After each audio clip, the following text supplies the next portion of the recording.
tayo magtanong anytime.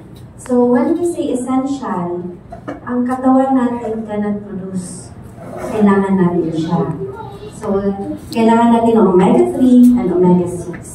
Once we say not essential, meron siya sa katawan natin, pero kailangan, making them technically non-essential. Pero minsan, kailangan din natin siya para masustain siya. Hindi kasi enough na.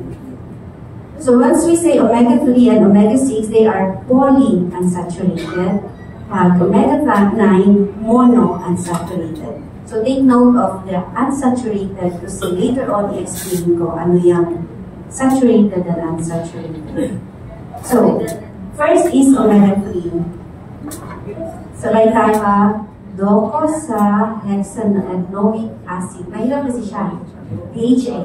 Pero hindi ka na naman napan, docosahexaenoic acid. Mahirap kasi siya, so DHA na lang. And then, EPA. Ito yung mga contents ng omega-3, pero meron din ELA.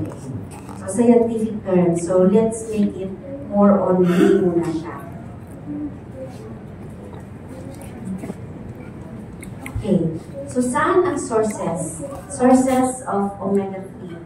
Pwede siya sa animals, pwede din siya sa plants. From animals, naka-highlight ang mackerel, sardines, and anchovies kasi dito galing yung ating product na i-announce later.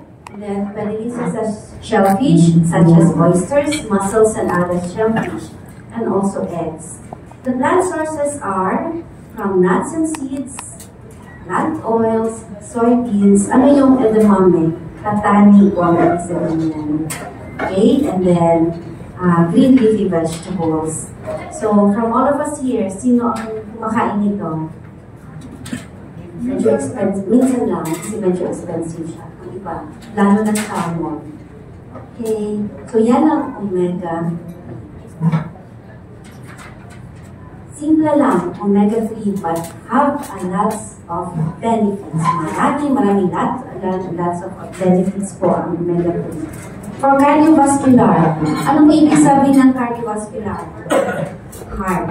Heart natin. So, heart health. We have 4 bad cholesterol. LDL, VLDL, total cholesterol, and triglyceride. Ang function ng omega-3 is to lower one of the bad cholesterols, triglycerides. Sino dito ang nagpa-lipid profile? Nag-underwent ng lipid profile. Nagpa-test ng lipid profile, yung cholesterol test. Kasama po ang triglycerides. Okay, sino dito ang hypertensives? Ayaw, wala talagang mag-raise na hand. Everybody's healthy. Sino hypertensives? Kasi maraming maintenance ang hypertensives. Okay, maya kasi later on, baka may tanong ko. Because omega-3 can lower yung triglycerides, also can lower blood pressure, improve your heart rhythm, and reduce the heart attack and stroke risk. Last time, one of our guests asked for heart, yung abnormal heart pressure. Ang ibig sabihin nun is arrhythmia. Yes, pwede po, omega-3 for any individuals with arrhythmias or abnormal heart rhythm. Mahirap po siya.